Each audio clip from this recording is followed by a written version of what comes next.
Alors que Dieu bénisse ce matin, que la paix de Dieu soit avec nous. Seigneur, nous te bénissons, papa. Nous venons vers toi ce matin, de te poser toutefois de tout ceci, Seigneur Dieu. Que tu nous donnes une parole, Seigneur Dieu, tu nous donnes une révélation, Seigneur Dieu, et que nous marchions, Seigneur Dieu, avec toi toujours, au nom de Jésus-Christ. Amen. Que Dieu nous bénisse ce matin. Amen. Notre sujet ce matin, nous allons parler sur la parole de Dieu. Notre sujet ce matin, c'est face au problème. Notre sujet, c'est face au problème. Quelle est la solution? Notre sujet, c'est Face au problème, quelle est la solution? Et la lecture de base, c'est Luc 18, à partir de Luc 18. Notre sujet, c'est face au problème, quelle est la solution? Et nous allons trouver la solution dans la parole de Dieu. Et notre lecture de base, c'est Luc 18. Ouais. Alors, c'est Jésus qui parlait. Jésus leur dit, adressait une parabole pour montrer qu'il faut toujours prier et ne point se relâcher. Il y avait dans une ville un juge qui ne craignait point Dieu et qui n'avait d'égard pour personne. Verset 3. Il y avait aussi dans cette ville une femme veuve qui venait lui dire, fais-moi justice de ma part averse. Verset 4. Pendant longtemps, il refusa, mais ensuite il disait en lui-même, quoique je ne crains point Dieu et que je ne garde pour personne, verset 5. Mais néanmoins, parce que cette veuve m'importune, je lui ferai justice afin qu'elle ne vienne plus pas sans cesse me casser la tête. Oui, et Dieu nous bénisse sur cette parole. Nous allons continuer. Notre sujet ce matin, c'est et notre lecture de base, c'est Luc 18. Et voilà le sujet, voilà la réponse ce matin face à les difficultés, face à l'attente, face à quelle qu'on soit la circonstance, mais c'est toujours de rester au pied du Seigneur. Et c'est dans la prière que nous trouvons toujours la bénédiction. Parce que la prière, c'est une force qui libère, qui guérit et qui délivre. Oui. Et parfois, c'est là le problème de beaucoup d'hommes et femmes, beaucoup d'églises dans le monde entier. C'est dans la prière de la persévérance, la prière de la recherche, la prière de la supplication, la prière de requête de la foi. Toute forme de prière, mais c'est celle au pied du Seigneur que nous pouvons trouver. Mais c'est là, aujourd'hui, le Seigneur donne cette parabole-là. Il voulait toucher la foule. Parce que face à les difficultés, parfois la foule voit simplement les difficultés de la situation. Il voit l'obstacle de la situation, mais il ne voit pas celui qui est maître de la situation. Parce que le maître de la situation, son nom c'est Jésus-Christ. Mais Jésus a pris cette parabole-là face à la femme veuve et au juge. Le juge, c'est comme si c'est Dieu. Et la femme veuve, c'est la société, c'est nous. Parfois, Dieu peut répondre à notre prière. Et parfois aussi, Dieu peut aussi permettre ce qu'on appelle l'attente. Parce que Ecclésiaste a dit, il y a un temps sur toute chose sous le soleil. Oui, Ecclésiaste 3 est à partir du premier verset. Mais face là, Jésus a envoyé cette parabole-là. C'est pour montrer au peuple réellement, c'est pas de vivre simplement dans le luxe. C'est pas de vivre simplement dans la société. Mais face à la société, il y aura toujours des obstacles. Il y aura toujours des besoins. Il y aura toujours des attentes. Mais comment nous nous préparons à cela? Oui. Comment nous nous préparons? Oui. Parce qu'il nous dit, Jésus dit, adresser une parabole pour montrer qu'il faut toujours prier. Oui, il faut toujours prier et ne pas se relâcher. Oui. Parce que le côté relâchement, ça va apporter le découragement. Ça va apporter le doute dans notre cœur, dans notre foi. Et à ce moment-là, nous pouvons dire oui, mais qu'est-ce que je dois faire? J'abandonne. Ou sinon, je continue. Et c'est pour cela, dans la Bible, oui, 1 Thessaloniciens 5 et verset 17, il te dit priez sans cesse. Nous revenons dans notre lecture de base. Là, nous voyons un autre qui dit de prier sans cesse. Parce que la prière, prier sans cesse, ça veut dire à n'importe quel moment de la journée, tu peux prier. Tu es dans le métro, tu vas au travail, tu peux prier dans ton cœur, personne ne sait que tu pries. Tu peux dans le lieu de ton travail, tu peux prier aussi pour désarmer toutes les forteresses qui est dans ce lieu-là. Oui.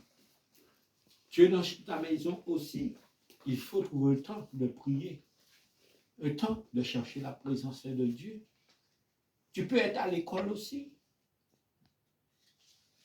Mais dans ton cœur, dans un moment, tu peux prier, Seigneur, oui, protège-moi, donne-moi la force dans cet établissement, parce qu'il peut y avoir beaucoup de choses qui peuvent se passer. Quelles que soient les situations de la vie,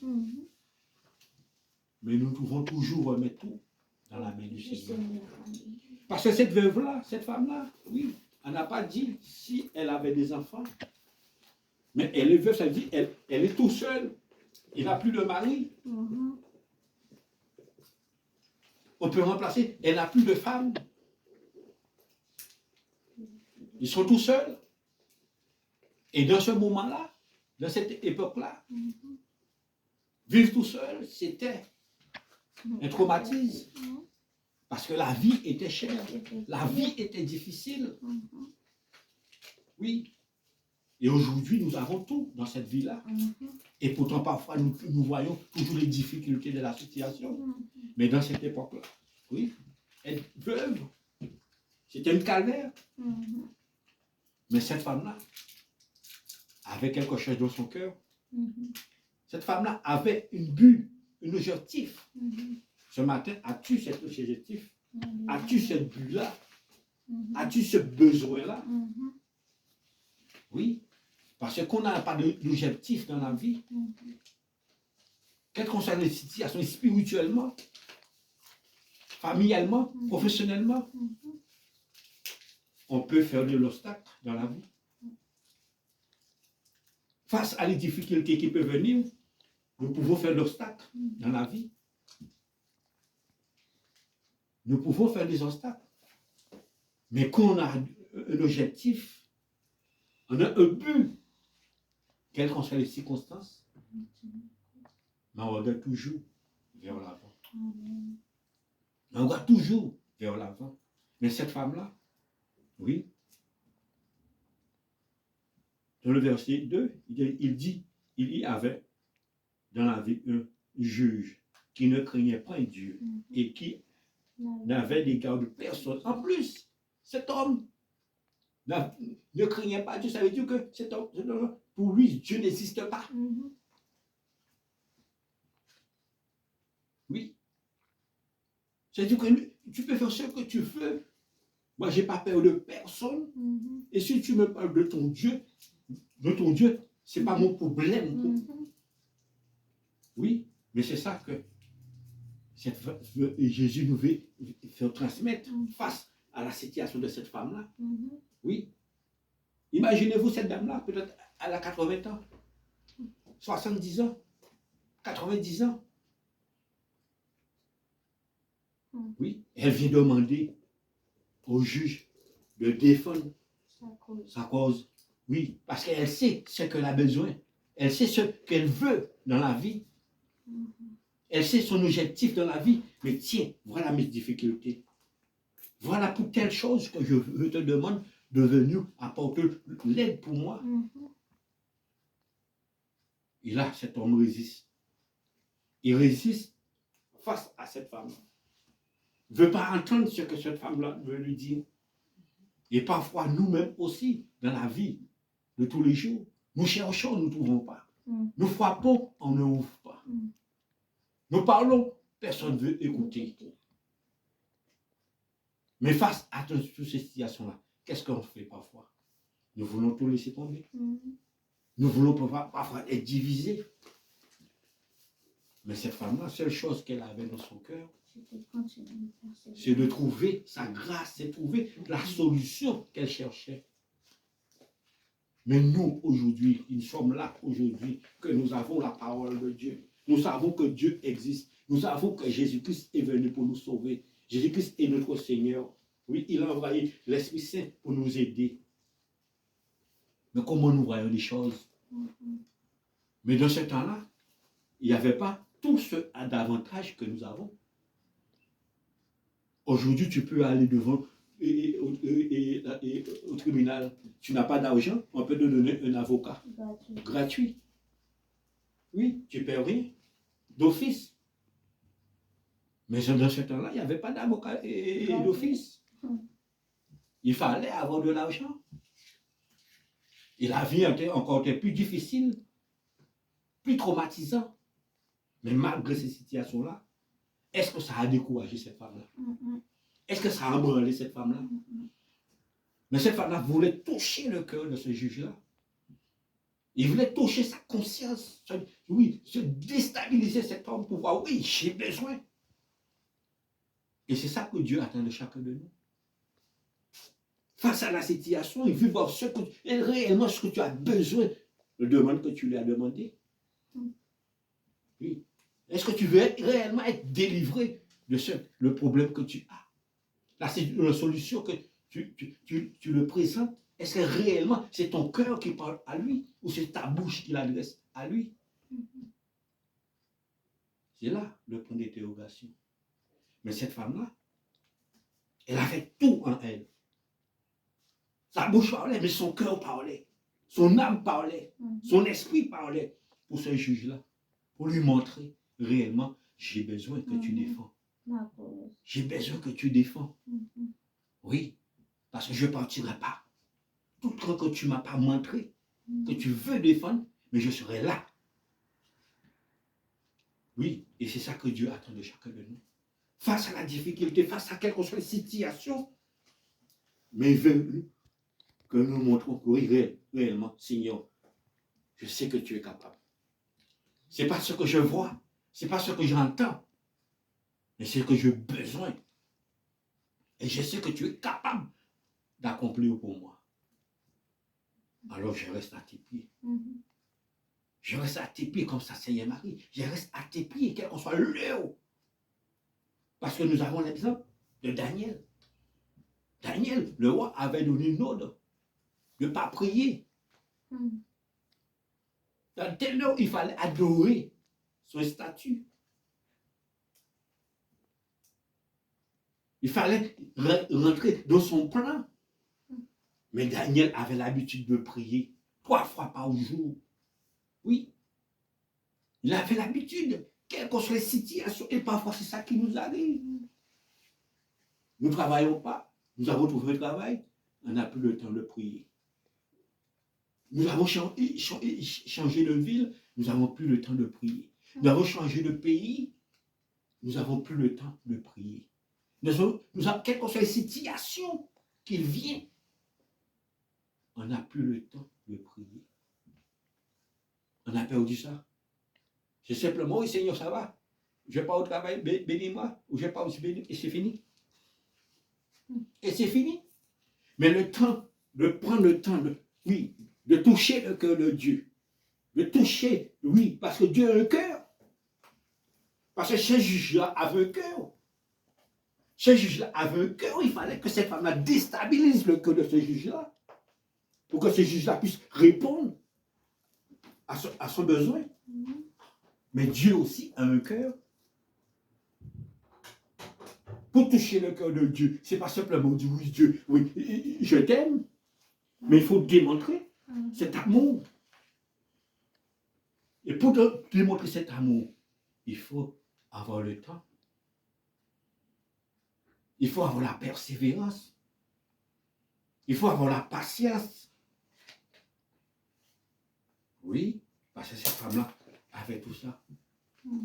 Et pour cela, Colossiens 4, le verset 2 te dit, persévère dans la prière et veillez avec action de grâce. Oui, persévère dans la prière.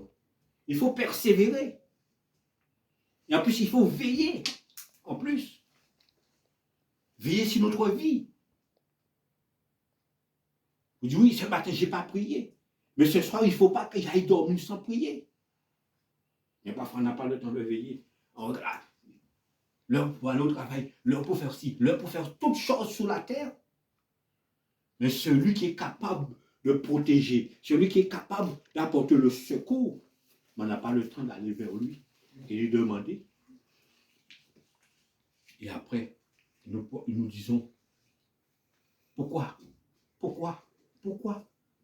Mais cette femme n'a pas posé la question. La Bible, jusqu'à maintenant, elle n'a jamais lu pourquoi.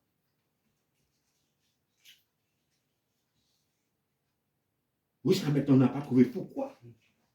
Mais on trouve, verset 4, il dit, pendant longtemps, il refusait, mais ensuite, il dit en lui-même, quoique je n'ai craint point Dieu et que je n'ai point égard de personne, mais ouais, maintenant là, il commence à réfléchir, à méditer en lui-même. Oui, il commence à se poser des questions. Oui, en tant que juge, il pensait qu'il était au-dessus de Dieu, au-dessus des autres. Mais maintenant, il commence à se poser la question. Oui. Comment j'ai pas crainte de Dieu? J'ai pas peur de personne parce que je suis juge. J'ai une bonne facture et un bon paye. Un bon paye. Oui. Je peux aller manger où je veux. Oui. Parce que les gens me connaissent. Oui.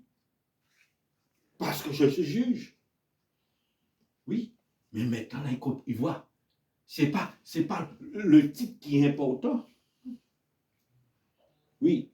Mais c'est face à la situation qui est important. Ce n'est pas le titre qui est important, mais c'est face à la situation qui est importante. Et c'est pourquoi notre sujet, c'est de marquer, c'était quoi? Face à la situation. Oui, quelle est la solution? Face à la situation, quelle est la solution? Mais même maintenant, là, le juge commence à poser la question. Mais face à ça, qu'est-ce que je dois faire? Comment je dois faire? Oui. Je pose la question. Et bien aimé, c'est pour te dire ce matin. Et c'est pour nous disons ce matin. Quelles que soient les situations de la vie, mais sans la prière, sans la relation avec Dieu, nous sommes perdants. Oui, nous sommes perdants. Parce que imaginez-vous, dans ce temps, ce juge-là pouvait tout acheter. Les gens le respectaient. Mais face à une petite veuve, il commence à se poser des questions. Il commence à douter. C'est pour te montrer comment la persévérance face à la situation, la persévérance, c'est une clé qui ouvre les portes qui sont fermées. La persévérance, c'est une clé qui ouvre les portes qui sont fermées. Et c'est pour cela que l'ennemi de ton âme cherchera toujours à casser ta persévérance, à déstabiliser ta persévérance, pour que tu puisses lâcher prise. Et à ce moment-là, tu diras, j'ai plus de chance. Oui, Dieu n'est pas avec moi. Tu vas chercher tous les détours. Mais à ce moment-là, nous serons perdus. Et c'est pour cela, Romains 12, il dit, réjouissez-vous en espérant. Soyez patient. Oui. Être patient dans l'affection. L'affection, ce sont les difficultés qui peuvent venir. Les situations de la vie qui peuvent venir. Les problèmes de la vie qui peuvent venir. Oui. Parce que cette femme-là, devant ce juge-là, il y avait le refus de ce juge-là. Il y avait la même manque de compréhension de ce juge-là. Mais est-ce qu'elle a douté, cette femme-là?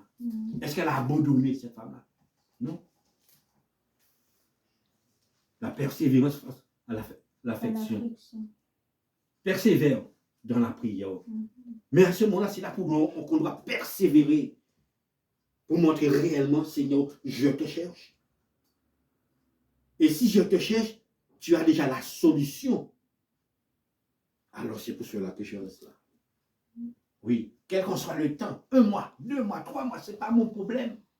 Mais je dois toucher ton cœur un jour que tu diras, oui, mon fils, ma fille, mes filles ont toujours resté à mes pieds.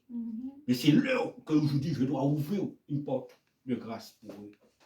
Parce qu'ils ne me cherchent pas simplement pour que je puisse leur donner ce qu'ils ont besoin, mais ils me cherchent parce qu'ils savent que je suis Dieu et je suis son Dieu. C'est là la différence. Parce que nous pouvons chercher, oui, pour qu'ils puissent nous donner. Et après ça, on oublie Dieu. Mais parfois Dieu sert pour voir réellement. Qu'est-ce qui te pousse à le chercher? Ton cœur ou le vouloir? Mais cette femme-là, le cœur de cette femme-là était là. Le cœur de cette femme-là était devant le juge. Pour montrer au juge, tu peux faire ce que tu veux, mais je n'abandonnerai jamais. Verset 5. Dieu dit, à moins. Néanmoins. Parce que cette veuve, parce que veuve m'importune, je lui ferai justice, afin qu'elle ne vienne plus me casser la tête. Oui. Comment on voit ce juge-là, il m'est parti au départ, oui, j'ai pas peur de Dieu, j'ai pas crainte de Dieu, j'ai peur de personne. Mais maintenant, regarde comment la persévérance commence à faire résonner différemment. Oui, regarde comment la persévérance le fait résonner différemment. Et c'est pour cela, mes bien-aimés, quelles que soient les circonstances de la vie, mais la persévérance te mènera toujours à la victoire. Mais parfois, nous regardons l'heure et le temps. Et c'est ça qui est l'échec de beaucoup de chrétiens. L'heure et le temps. C'est l'heure et le temps que nous regardons parfois, qui nous perturbent. Mais nous ne prenons pas ce qu'on a dit. L'espérance, ça veut dire que j'espère, je persévère. Ça veut dire quelles que soient les circonstances, il pleut, il fait froid, la neige tombe, quel qu'on soit, mais je reste toujours dans la même direction. Un jour, je trouverai le chemin. Un jour, je cherche ce magasin-là. On me dit, c'est telle rue à Paris. J'ai déjà fait presque toutes les rues. Mais je n'abandonne pas. Il n'y a pas d'hasard. Mais dans ta persévérance, pendant que tu tournes, boum, tu te trouves face à face avec ce magasin-là. Qui t'a fait trouver ce magasin-là? Oui, Dieu est là. Mais qui t'a fait trouver ce magasin-là? C'est ta persévérance qui t'a fait trouver ce magasin-là. Parce que même Dieu est là. Si tu n'avais pas persévéré, et d'aller chercher comment tu retrouver. Et parfois, nous voulons mettre tout sur le Dieu de Dieu. Ah, Dieu va faire. On ne cherche pas, mais on veut que Dieu le fasse. On ne donne pas les moyens, mais on veut que Dieu le fasse. Comment Dieu veut le fasse? Ça veut dire, si aujourd'hui, tu ne veux pas descendre à Paris, Dieu va faire un gars venir dans ta maison. Oui. Dieu va faire le gare dans ta maison avec le train pour que tu puisses sortir de ta chambre et rentrer dans le gare et hop, descendre à Paris. Non, ça ne se fera jamais. Mais il faut que tu sors de chez toi et de rentrer dans le gare. Et puis de descendre de la direction de Paris. Là, il a déjà mis la bénédiction pour toi. Oui. Et c'est là que cette femme a touché le cœur de ce juge-là. Il a touché le cœur de ce juge-là pour que ce juge-là puisse comprendre, pour que ce juge-là puisse analyser, oui. Mais la persévérance peut te toucher quelque chose. Oui, mes bien-aimés. Il dit, je ne fais justice afin qu'elle ne vienne plus me casser la tête. Oui, parce que nous pouvons toucher le cœur de Dieu. La persévérance touche le cœur de Dieu. Oui. Dieu connaît, Dieu lit les cœurs, il lit les reins. Oui. Et Dieu regarde dans notre cœur. Il regarde dans notre vie réellement le vouloir de chacun de nous qui sont là. le voit de chacun de nous qui entend. Il voit ce que nous avons besoin et ce que nous attendons. Il voit. Nous pouvons crier à haute voix. Mais quand il rentre dans le cœur, il commence à lire le cœur, lui ignorer, il ne voit rien. Qu'est-ce qu'il va faire? Il va attendre pour que tu te prépares, que tu viens. L'homme ou la femme que tu prétends être, mais que tu dois être à ce moment-là. Et quand il voit, oui, tu commences à te donner les moyens d'être cette personne-là. Là, il commence à ouvrir sa main et à apporter la bénédiction. Oui, parce que ce juge-là a vu que cette femme n'est pas venue simplement lui demander, mais il a vu que cette femme avait besoin. Le vouloir, le désir. Oui. Là, il a dit, voilà, quel que soit je le ferai, mais elle viendra quand même. Je lui ai dit non, mais elle viendra. Je ne m'occupe pas d'elle, elle viendra. Je ne l'écoute pas, mais elle viendra. Je ne réponds pas, elle viendra. Je peux le haïr, elle viendra. Je peux le détester, elle viendra. Oui, je peux le menacer, elle viendra. Je peux envoyer des cailloux, des pierres de elle, elle viendra. Je vais le déclarer à la justice, mais elle viendra. Parce qu'elle a besoin, alors non. Alors je dois changer le comportement. Je dois changer d'attitude et de lui répondre à cette femme-là. Et donner ce que son cœur a besoin. Oui, et comme ça, elle ne viendra plus me casser la tête. Oui. Mais c'est ça que Dieu attend de chacun de nous. Et c'est ça que Dieu a besoin de chacun de nous. Ce n'est pas que nous parlons avec la bouche. Oui, que nous crions avec la bouche. Mais il faut que l'âme réponde. L'esprit répond, le corps répond, le cœur répond. Et à ce moment-là, Dieu est prêt. Dieu est prêt, mon fils, Dieu est prêt, ma fille. Là, je trace un chemin pour toi. Je trace un chemin pour toi. Oui, mais ce juge-là commence à réfléchir, à méditer. Oui, mes frères et sœurs. 1 Pierre 4, verset 7 te dit, la fin, oui, de toute chose est proche. Soyez sombres. Et sombres pour vaquer à la prière. Oui. La fin de toute chose est proche.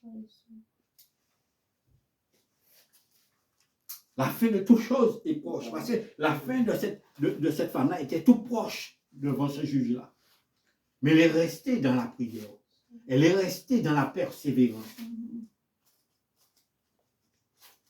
Et sa persévérance lui a donné la victoire. La persévérance lui a donné cette victoire, la fin de son attente. La fin de son besoin. Il a donné. Mais parfois, nous regardons la situation avant tout. J'ai déjà le travail. J'ai déjà la voiture. J'ai déjà le mari. J'ai déjà la femme. J'ai déjà la maison. J'ai déjà tout. Non, c'est fini. Mais quand j'ai rien, quand j'avais rien, mais je pouvais passer du temps avec Dieu. Je pouvais chercher Dieu de nuit et jour. Oui, c'est ça qui arrive beaucoup de chrétiens. Beaucoup de chrétiennes. Vous n'avez rien, nuit et jour. Oui, j'étais là. Leur temps était là, au pied de Dieu. Maintenant, leur temps n'est plus au pied de Dieu.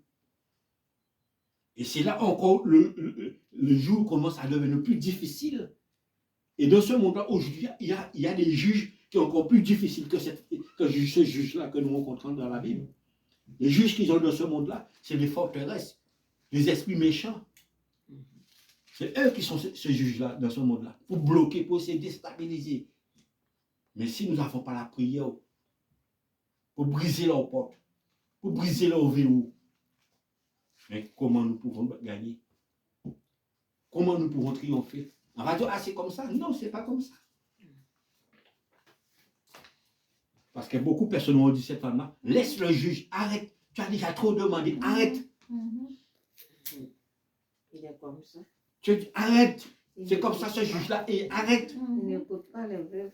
Il n'écoute pas personne, il n'écoute personne. Même si tu es veuve, tu n'es pas veuve, tu es handicapé, tu n'es pas handicapé, il n'écoute personne. Arrête. Et cette femme-là aurait compris. Ils ont raison, j'arrête. Et qu'est-ce qui serait passé? Elle aurait perdu. Elle aurait perdu. Parce que face à cette situation, parfois, c'est ça qui nous entoure. Nous rencontrons des gens qui disent, ah, t'as pas besoin de prier beaucoup. T'as pas besoin de faire ça beaucoup. T'as pas besoin d'agir beaucoup. Dieu ne regarde pas ça. Et là, et après, nous perdons. Ce n'est pas eux qui perdent, parce qu'eux, ils ne sont pas dans cette direction-là. Mais nous, Dieu nous a appelés dans cette direction-là. Parce que cette femme-là était dans cette direction-là, parce qu'elle avait besoin. Quand nous avons besoin de quelque chose, nous cherchons. Le point d'interrogation dans tout ça, ce matin, face à la situation, regarde le verset 6. Le Seigneur ajouta en disant, ce que dit le juge unique, je reprends la lecture. Verset 6. Le Seigneur ajoute en disant, ce que dit le juge unique, verset 7.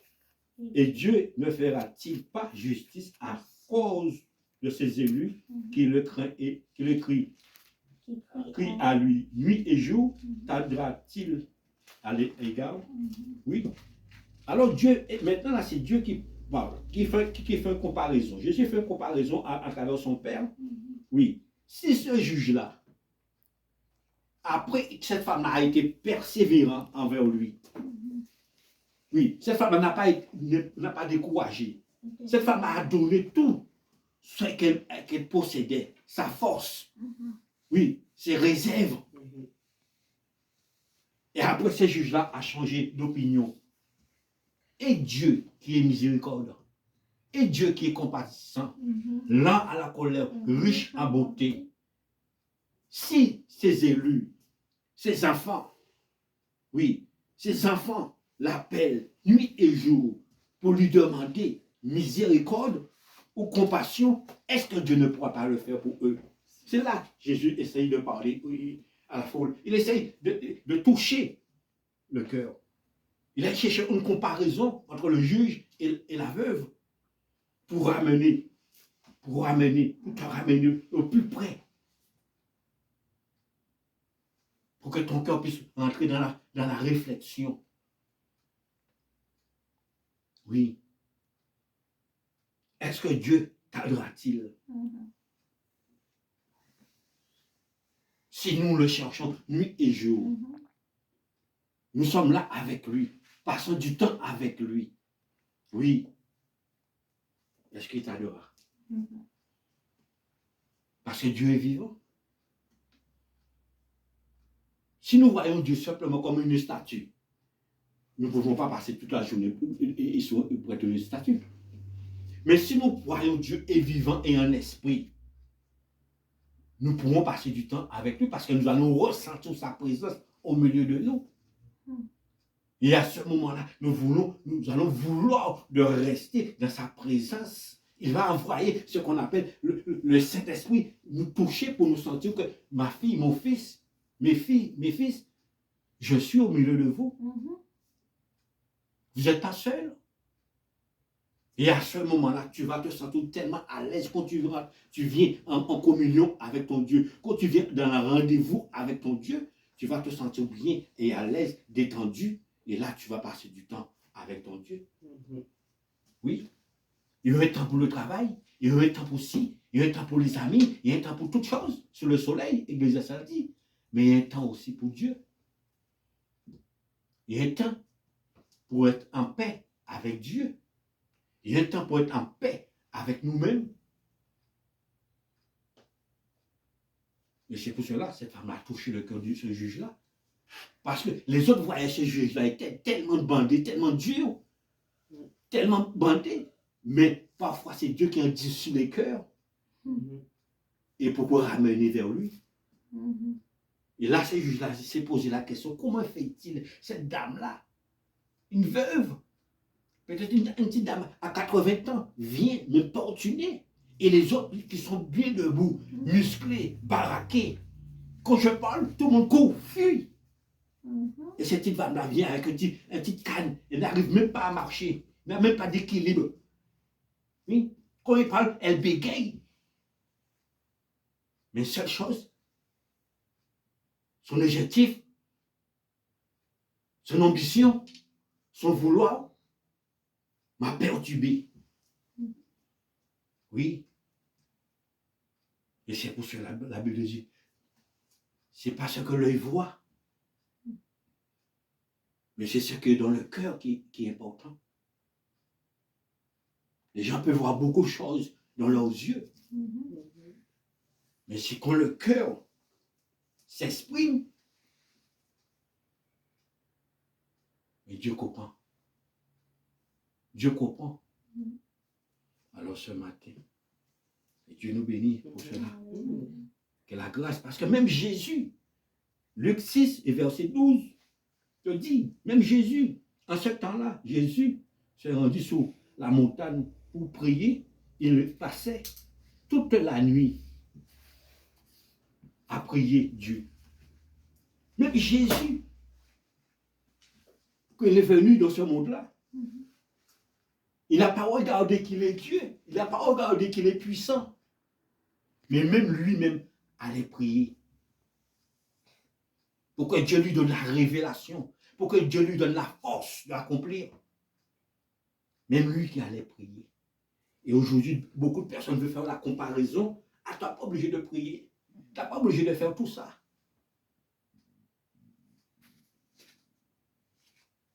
Beaucoup de personnes, tu n'es pas obligé. Tu n'es pas obligé. Tu n'es pas obligé. Tu n'es pas obligé. Tu n'es pas obligé. Mais la lecture te dit, Luc 6, verset 12, en ce temps-là. Parce qu'en ce temps-là, pourquoi en ce temps-là? Parce qu'en ce temps-là, en Israël, c'était difficile. C'était difficile. Parce qu'il fallait que Jésus aille porter le péché de toute l'humanité. Oui. Et pour accomplir ça, il fallait avoir ce qu'on appelle la grâce de Dieu avec lui. Parce qu'en ce moment même, lui-même a demandé, est-ce que tu peux éloigner ce couple-là de moi?